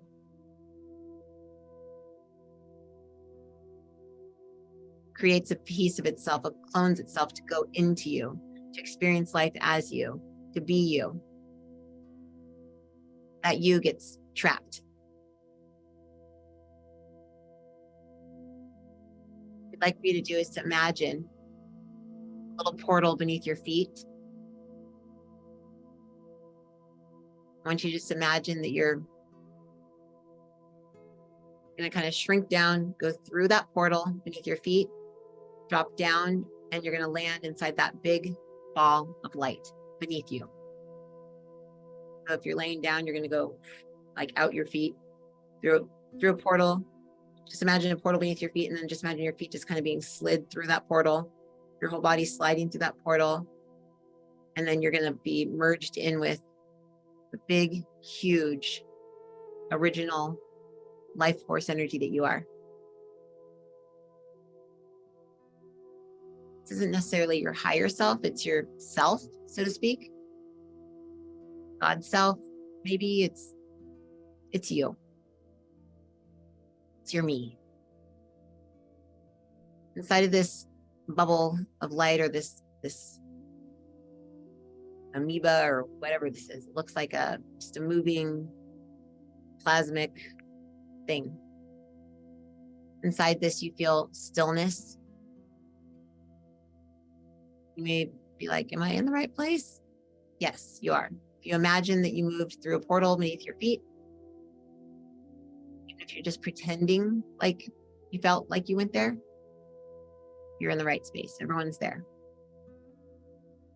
Because there's no way that you can ever not be this you. You're always this you. But by doing this ritual, by filling your body with light and then entering into it, what you're doing is you're releasing all outside forces and sources that would not allow you to fully and completely harness your healing abilities that you have while you are this you. So in your mind, don't say it out loud, just in your mind, just say, calling in my higher self,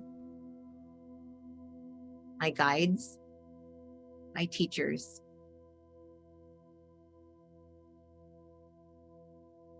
and any beings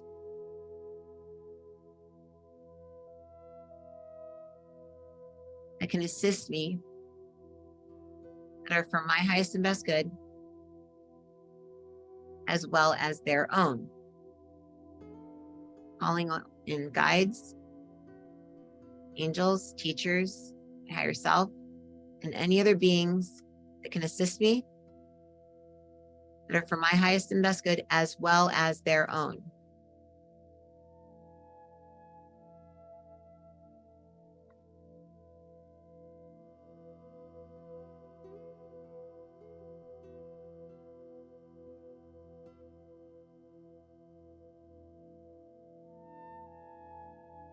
So bringing your awareness to your actual physical body, you're just gonna say, my physical body is now the me. It's beneath my feet. My physical body is now the me that I became beneath my feet. And you're just gonna kind of feel your physical body. It's gonna represent that self, that you. So you don't have to keep your mind like, oh, I'm beneath my feet, I'm in this bubble. You're back to being your physical body. You can say, by law of correspondence, my physical body is now at me, or my physical body is now a surrogate for that sixth-dimensional me. Whatever it is that works for you. You're back in your physical body, but you're almost like this gold plasma. I want you to either hear a name, or feel a name, or sense a name, any name. I want you to write that name down.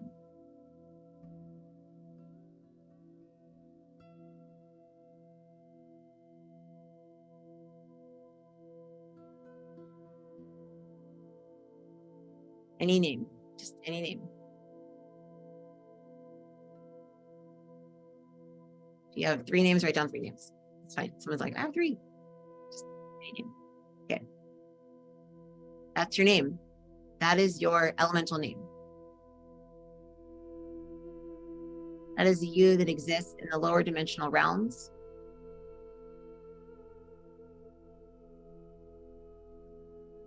That is the you that is a fairy or a gnome or a creature or part of the earth. It's an angelic being, or even a fallen angelic. It's the you that's ascending through these energy centers that gets caught up in the first and second and third and fourth layers. So you can either use this name, and it may have been the wrong name, it doesn't matter. We're assigning this name that you wrote down. If you didn't write one down, if you just thought of it, just, maybe write it down, you'll forget later, but just use that name. We're setting the intention that the name that we came up with, any name, is now the name of you. And you have to have a name, because that's the only way that you can differentiate between you and other beings. Because if these beings are in your field, in your lower dimensional realms, they are you. Once something is in your field, it's you. So in order to get rid of anything that is not, I heard Chloe. So anything that's not Chloe must leave now.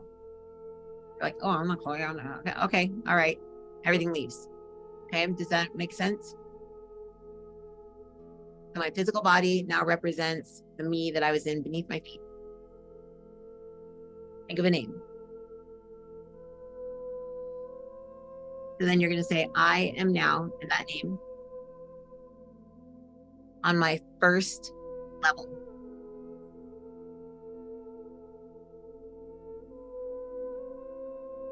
I want you to kind of feel your feet up against like a little disc. It's like an elevator disc. It's underneath your feet, and it's got you at the base floor, the elevator. And once you say, I am now, that name, and I'm on my first floor, I want you to kind of visualize or just feel that you're like on an elevator. And when we open up the elevator door, you're going to see everything that's in your first level. If you don't see, you may hear, there's a demon here, or there's this, or there's that. You'll hear it, you'll sense it, you'll feel it, you'll know it. You'll see a picture in your head that you saw on Facebook at some point of maybe like a devil or, whatever. It's just, you're just going to sense something.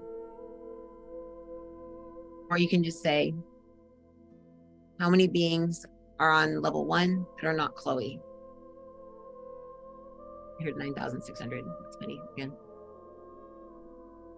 You can imagine the door opening, and the second the door opens, just say, higher self, clear me. And the biggest like bolt of like bright white, fastest like lightning light gonna shoot down from above you, right in front of you, and shoot out the door and just completely transmute everything, dissolve it. Doesn't burn it, it just erases it. It's like a white eraser board, everything just gets erased, just gone. No longer exists. It's gone. First floor. Anything that is not whatever name you decide to name yourself.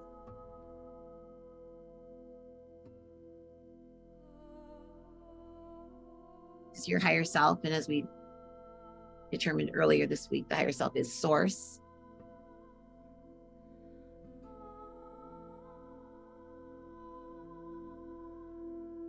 Completely gotten rid of anything. If there's anything left, say, is there anything left that needs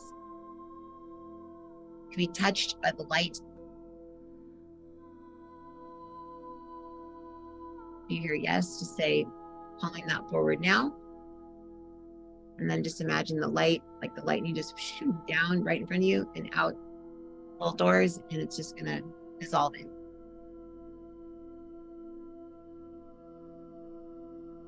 From behind you, there's a mist, and this is love, pure love. Undistorted, not human love. It's love of the Father, love of the soul, love of the Creator. It is purity, oneness, and it's flowing through you, out the doors, and into the space where all that stuff was. Anything that is not in 100% resonance with love,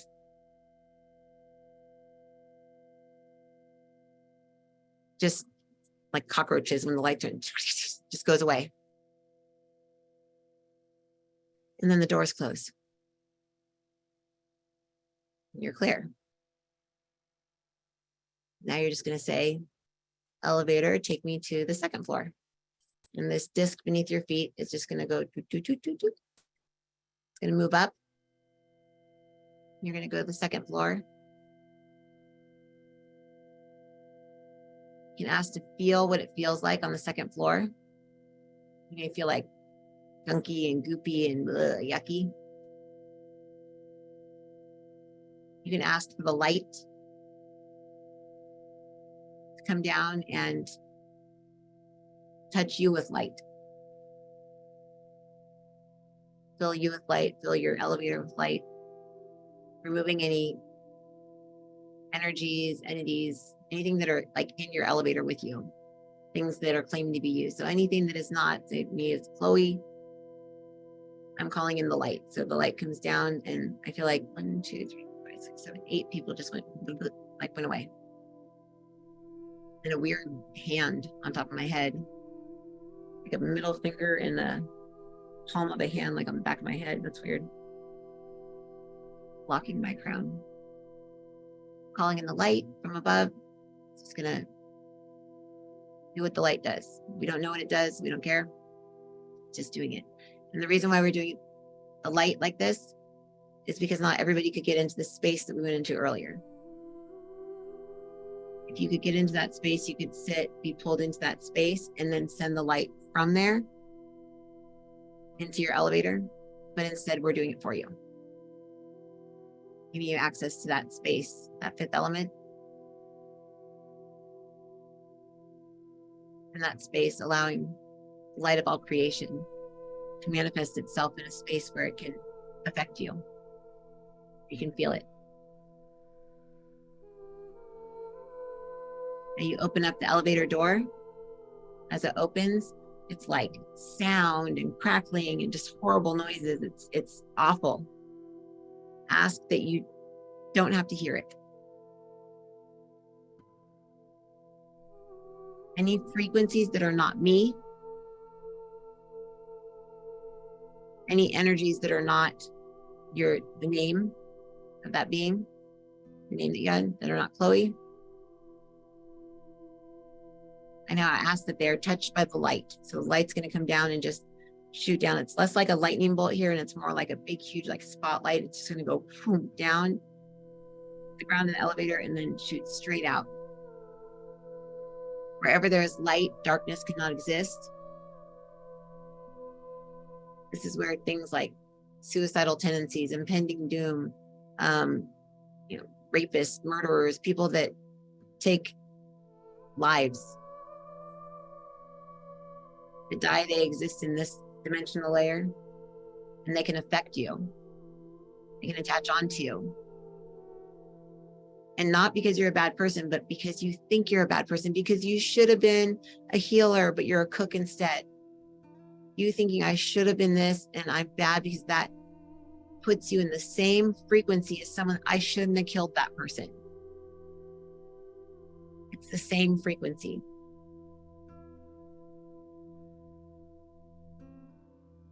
Universe isn't choosy about the degree of should, it's just should. Regret. I'm not good, I'm bad. So anything in this, on this floor, when the door is open, any piece of you that thinks it's bad, you're going to call that forward, and that includes ancestral pieces of you, past life pieces of you, all the yous that you think were bad. You see all these little TVs of me doing all these different bad things.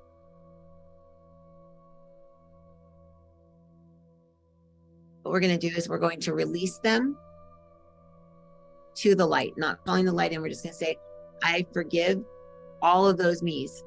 I forgive all of them, and I release them to the light, and just allow them all to float up out of there and go up to the light.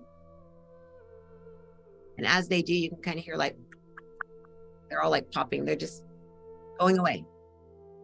You can almost feel like your body getting lighter.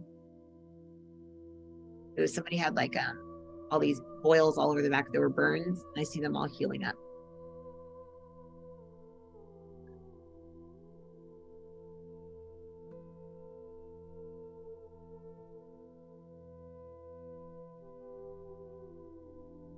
Anyone who you've not forgiven, any people that you've not forgiven, you're keeping them on this floor. So you need to forgive anyone that I have not forgiven, calling them forward now.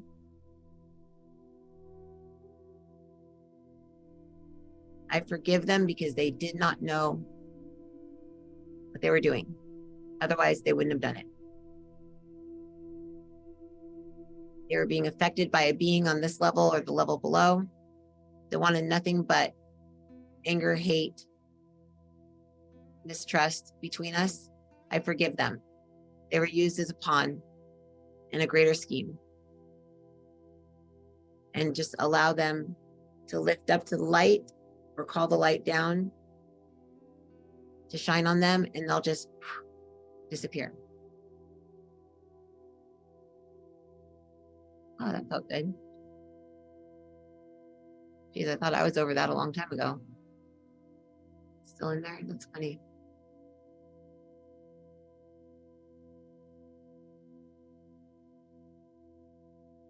And lastly, on this level, any family members, any beings, any earthbound spirits, any beings that have stolen your light, that have been tuned into you, that are no longer alive, and that you did not even know were there.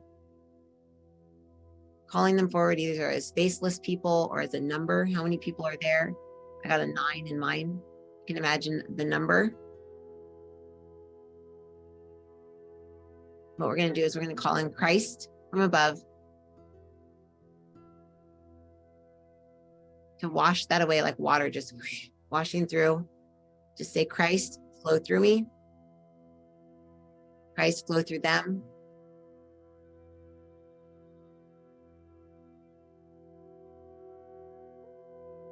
And they're washed away into their higher self, into their soul, reunited with their soul, reunited with their light, reunited with their passion, their peace, their trust. And you're given back your ability to fully harness your light. If you want to ask who they were, you can. No, that doesn't really matter.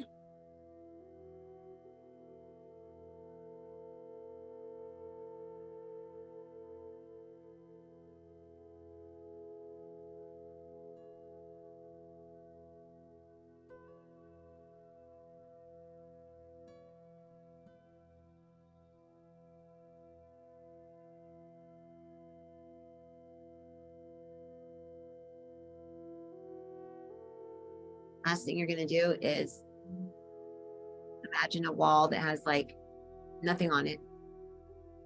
And then just say that wall now represents any energetic connections that I have. And you're going to see either outlets, see how many outlets there are. And all you have to do is say 0 charge, and any plugs that you have plugged into any outlets, they're just going to whip back into you. These are people that you're plugging into and taking their light. So you got rid of the ones that are plugged into you. Now you need to unplug from other people. So that wall now represents any energetic connections that I have to others that are not, say, your name, Chloe, me.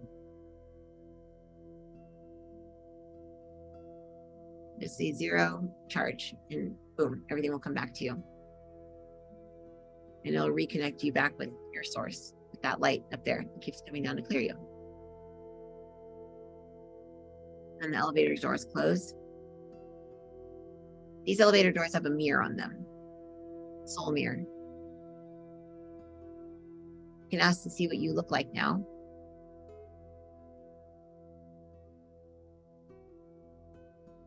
And as you look to see what you look like, elevator comes in and starts to move you up from the 2nd floor up to the 3rd.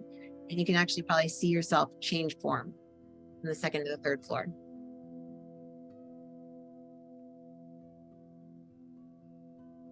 As you enter into the 3rd floor, it may feel like a more familiar energy.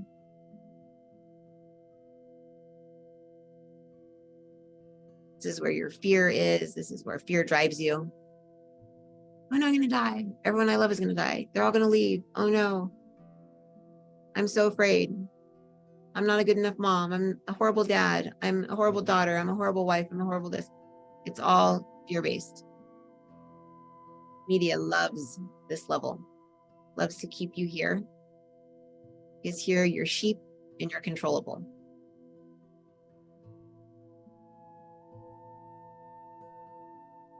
And it's here where the first level of your soul can actually combine with your human consciousness. Beneath this, it's just the elemental kingdom.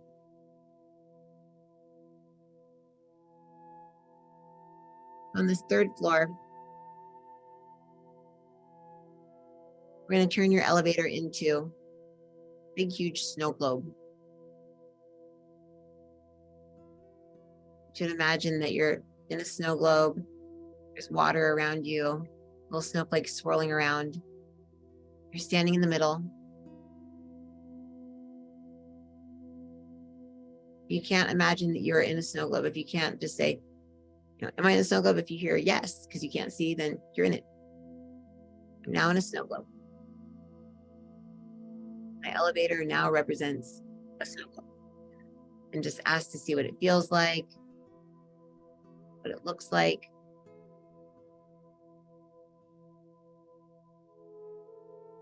What we're going to do today is we're going to replace your current snow globe, your current field of consciousness,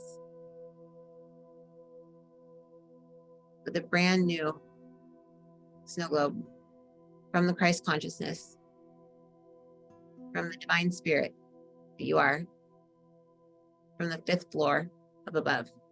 Just going to imagine this perfect, brilliant sphere of spinning light like a snow globe coming down from above you.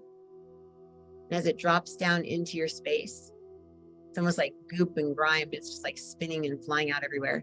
And this beautiful light disc, this light sphere, spinning and dropping down into you, cutting all the cords that are attached to the outside of the snow globe that you have attached to other people. These are all fleshy cords. We have attachment to, say, a commercial that you saw about the pandemic or something, like that told you were going to die. So now you have this fear of dying, but you don't even know that you saw that, but it's still attached and it's still going into your mind. Just allow this light orb, this light globe, to bring you back into alignment with no such thing as fear. You can see the future, if you know the future, if you know your purpose, if you know you're eternal, if you know even if you die, you're still here, if you know that even if somebody that you love dies, they're still here, if you know all this, you have nothing to be afraid of. If you know that there's no way to look stupid in front of other people because people only see themselves when they look at you, and you can't be afraid of looking stupid in front of other people. The amount of people that think you look stupid, same amount of people will think that you're amazing. But they don't even think it about you. They're thinking about, if I was up there, I can imagine being like that. Then I would think this about myself, or I think that. And they cringe thinking about, oh, if that was me, that's how I feel. They're not thinking about you. They're thinking about themselves, because in this level, you can only see yourself. Your snow globe is like a big mirror and you only see yourself shining back at you. The snow globe above you is dropped all the way down in. It's locked in beneath your feet, above your head, 5 feet out to the side of you, 5 feet out to the other side of you, 5 feet out in front, 5 feet behind. And it's the most beautiful, flowing Christ, light, water, soul, spirit, unconditional love, knowing you that you have ever felt.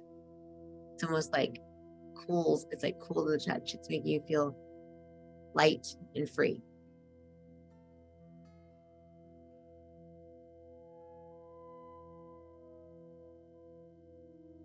Once you feel that you've combined this 5th layer self with your 3rd layer self, you are now your 4th dimensional self. You automatically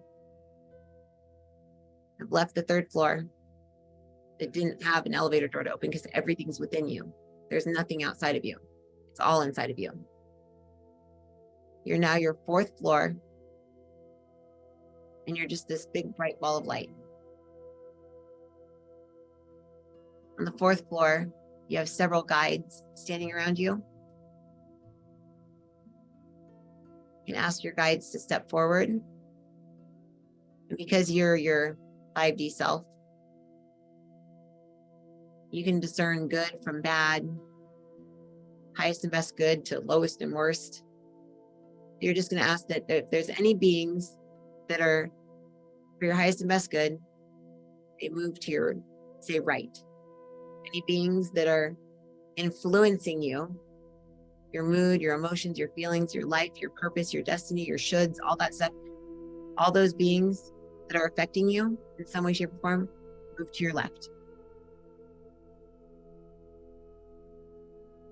And from back behind to your right, there's a humongous hand, and it has light coming out of it. It's going to move towards you, and it's just going to push light and move away all those beings that are not for your highest and best good. Just like push them aside. You're going to fall out of your field, be gone. And they're not able to return unless you call them back. Okay, any being that is not your name, so any being that's not Marissa, calling them all forward.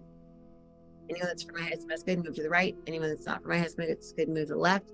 And then you're going to ask the hand of God to come in and wipe away all of the influences that are not for your highest and best good.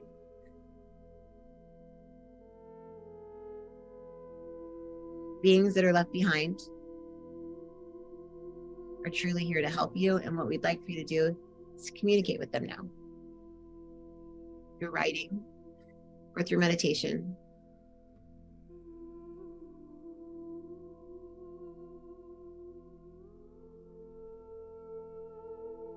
You're going to ask one at a time for them to step forward and give you a message, either through a picture or a word, or maybe use your hand to write. But the being that's like right there, facilitating this whole thing, is your true self. It's your higher self,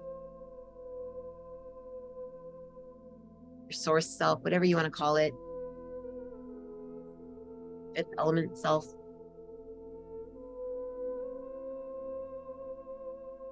This is the you that never came down into this reality. It's perfect in every way, shape, and form. But it can understand what you're going through. It's watched every single thing you've ever done. It speaks to you within the inner part of your ear. Gives you pictures in the right side of your mind. Gives you a gut feeling in your stomach. This is your intuition as a being. So dear intuition self, please help me to communicate with these beings that are here to help me, or communicate with them and then give me the messages. And now I want you to just write. And I'm going to give you 10 minutes to write. That's a long time, but it's going to go by quick. You can draw pictures, write words, or you can just lay there and just allow them to give you the messages, and just know that tomorrow when you're driving, or tomorrow when you're surfing, or whatever you do, like to pass time or exercise or work out or do the dishes or something that you're just doing that you're not really thinking, the messages that they give you right now in these next 10 minutes will come through like loud and clear. Or somebody will come up to you and say, hey, I was thinking about this idea, blah, blah, blah, and they're going to say it, and that'll be the information that's coming into your field. So either just open up to receive 10 minutes, or you can write, or just draw pictures, or do whatever you want to do. But just set a timer for 10 minutes, and then I'll be back. I'm going to hold space so that you guys can stay connected to this self. If anything that's not supposed to be here comes in, you'll feel it come into your left. I want you to just be like, hand to God, take it away. And I'll be like, I'll just knock it out of there.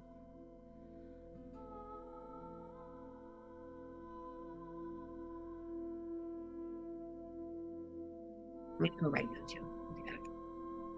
I'm setting a timer for 10 minutes.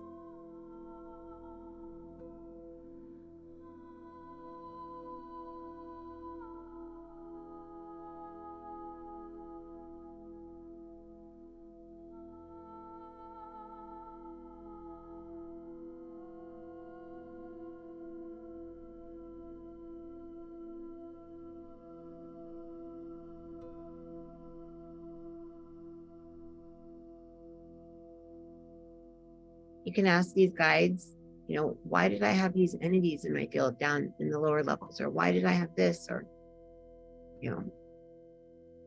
why is this happening in my life? Just ask them questions and you'll receive answers right now. Even if you don't see, even if you don't hear, even if you don't feel, even if you're the most dense as a doorknob, not intuitive person, you will receive something right now. and you may receive the message in the next week, but you're receiving it right now, and then it'll come through to you later or now. Enjoy. I'll be back.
Thanks. I was.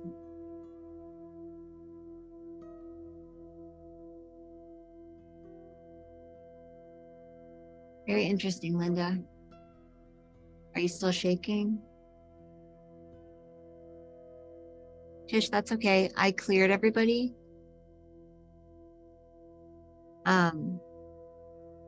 It was clearing themselves, but oh shoot, if people weren't clearing themselves, if they're asleep. Maybe Can let's, you hear me? yeah, Can you hear me? I can now. Okay. I just had my daughter put socks on me and I'm like under 5 or 6 blankets. Ah, Do you feel Yeah. better now? ah. She said she wrote privately, you guys, that she was shaking. So is anybody else having a weird reaction to this? Linda, you're grounded, which is interesting. Everybody's super grounded. Yeah, I mean, I feel grounded. It's just weird. I kept getting weird visions too. Okay. Yeah, me too. I was getting really weird stuff down the first and second floors. So what the guides are saying that those of us who have experienced life as multiple beings living within our realms in the first and second floors will have a strange reaction to this meditation because it's literally dispelling pieces of ourselves that we thought we were, that it wasn't us. So it's going to shift things and you're going to feel like, am I not me? Am I me? Who am I? Because like the pieces of ourselves that we pulled into ourselves are things that people told us we were when we were younger. We created like beings out of that. We just got rid of all that. So yeah, you probably will be shaking. And it's like when I get healings, I jerk everywhere, like my arms fly everywhere. And it literally looks like I'm faking it. It looks like I'm like faking, like having like a weird exorcism. But when people that are really good healers actually do healings on me, like I like gyrate on the table. It's the weirdest thing. And it's things being released. So text me tomorrow here. I'm going to give you I'll give you my number. Text me tomorrow or even later and let me know how you're doing so I can tune into you and just make sure everything's good. But you look good. Glad to hear that. You do. Yeah. I mean, I feel okay. It was interesting what my visions were though, it was very biblical. It was weird. Oh, and okay. So what they just said was that the biblical visions and the biblical ideas are all in the first layer of us. So they're imprinted into this reality, into this world, into this space. It's like the story of this world. And religion is a way of explaining that. So anybody who had religious visions and stuff like that, I mean, just think in a past life, you could have devoted your entire life and reality to Satan, thinking that it was God, and like sacrificed your firstborn son or child or whatever for that God. And that God is still down in that first layer because you devoted eternity to it and you just release. So they're saying that religious things, Godheads, like things like that were released tonight. That's a pretty hefty thing to release. Wow. Brittany, your stomach feels empty. Interesting. It feels what? Oh, wild. I was like, feels what? I thought it said wicked. Like that was like a way of writing wicked, W-I-K-D. Thank you, Linda, for sharing that. Definitely text me later if you're feeling funky. 6 blankets. Oh my gosh, that's crazy. I'm dripping sweat right now. I'm so hot right now. Anybody else have any experience they want to share or anything like that? You're welcome, Linda. My stomach is empty, period, because I'm so hungry. But I just keep thinking about the barbecue chicken pizza that they have down at this Black Mountain Grill. Really, you jerk too? Isn't that weird, Brittany? Don't you almost kind of feel like you're being a faker to yourself? Like, oh my God, am I totally just being a drama queen right now? Am I really jerking like this? I totally do that where I'm just like, come on, Marissa, seriously, you really gonna sit here and do that? What was interesting was on the third layer when we called in the snow globe from above, my right eye started twitching like crazy. And I remember in theta, my eye used to twitch. And I heard that on the third layer is where our subconscious mind is, our unconscious, our subconscious. And our unconscious is in the first, the subconscious is in the third. But it reaches up into like they were saying the fourth layer where our guides are is whatever we want to make it. However we want to see life, that's what life is going to be. If we think life is crappy, we're going to see a crappy life. They're saying, for example, me hating Vegas for the first year and a half we were here. And then just deciding I'm not going to hate it anymore because Jeff is happier. He is around. He's a great dad. The kids are happy. They have friends. Like as soon as I decided that, it's like I immediately made friends. Oh, Brittany, I got the message for you to not, did I already tell you this the other night? Not to call it my cancer? To call it the cancer? I got the message either this week or last week, like in the middle of the week when I wasn't even around you. I heard, tell Brittany to call it the cancer, not my cancer. Because otherwise you're calling it yours, and then nobody ever wants something that's theirs to be let go because it's like a sad thing. Yeah, the cancer. Otherwise it's like a term of endearment. Oh, my cancer. Yeah, I got that message and it came through loud and clear like 3 days ago too. And I was like, I'm not even with Brittany. What's going on here? Oh, you never use the word?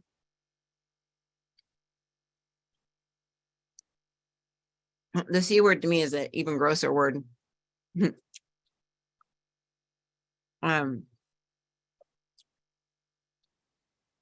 anybody have any questions? Otherwise, I'm just gonna mute this and I'm gonna stop the recording. I was gonna play a song that, where is it? But then I'm just gonna let you guys go for the evening. We're done. It's almost 10 o'clock. Where to go?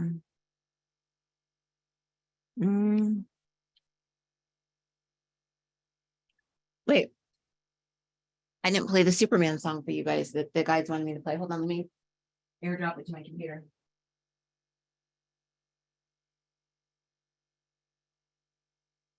They wanted me to play that thing where you're pulled into the fifth element, and they wanted me to play a Superman song for you.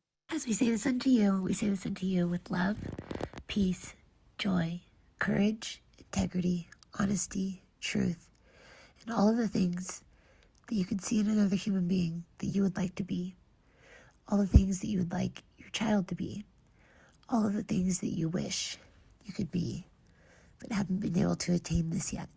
We bring all of these feelings into you, all of these virtues, all of these values. We bring them into you now through this song.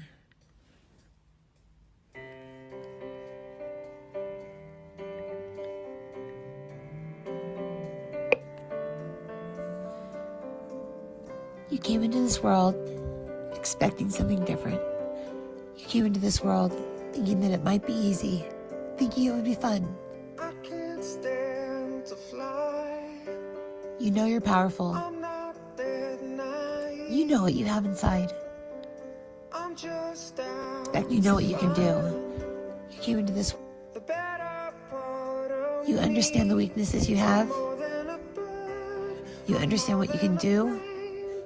more than You understand what you can't do. surface beside And it upsets you. It's not easy to be me. Sometimes it feels as if nobody understands you. Nobody knows how hard it is to be you. That I could cry.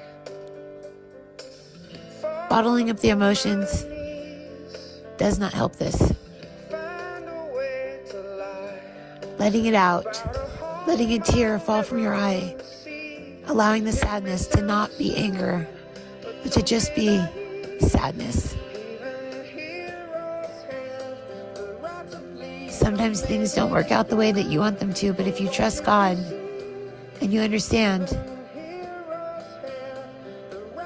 that sometimes the worst things in life are the best things, looking in retrospect, and right now, you are not in retrospect. You are in the present moment. You must trust.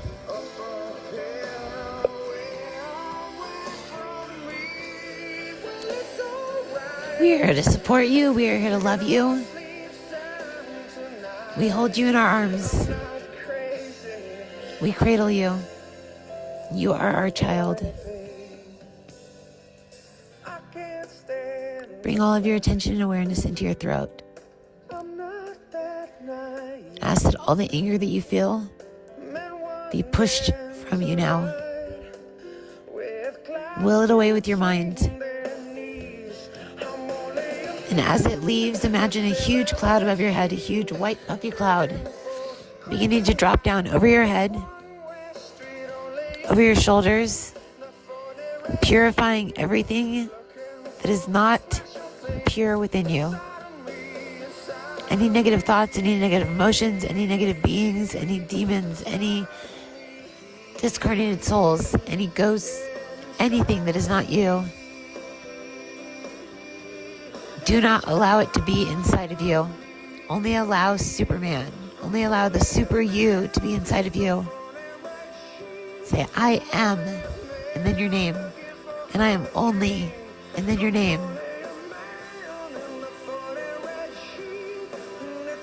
I am here to be the true me. It does not matter how others see me. It matters how I see me. It matters how I present myself to those that I've created, to those that I've brought into this world. Because if I think it's not easy to be me, they will feel the same way, but probably worse.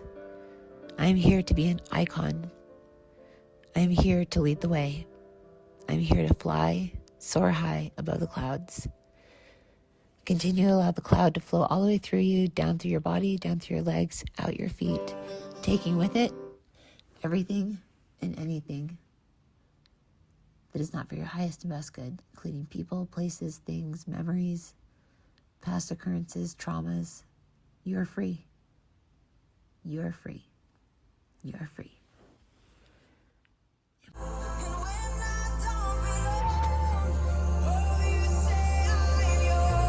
Bringing the energy that is you into the center of your head now. Understanding and knowing that you're a compassionate being, a loving being, a being that's meant to be alive, a being that's meant to see, a being that's meant to know.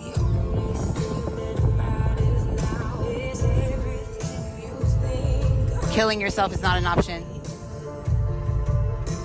Killing the old self may be, but not in the way that you are. Know that you are destiny. You are the destiny for so many. Please see this now, dear child. You are loved. Do not allow the trauma to take over your mind. Do not allow the mind to take over the body. Do not allow yourself to die off. Your flame is not strong anymore. You must thrive. You must decide. You must live. God is within you. You are God. You are created. Created for created to be loved and created to love others and created to bring an understanding and a knowing to that which is the true knowledge of God, the true understanding of God, and the wisdom of the Spirit that lies within you, that stemmed from the earth and brought unto you each day. You, dear child, must fall at the feet of God, lie at the hand of God, and bring unto you all of God's power. You must break free. You are imprisoned. We are sad.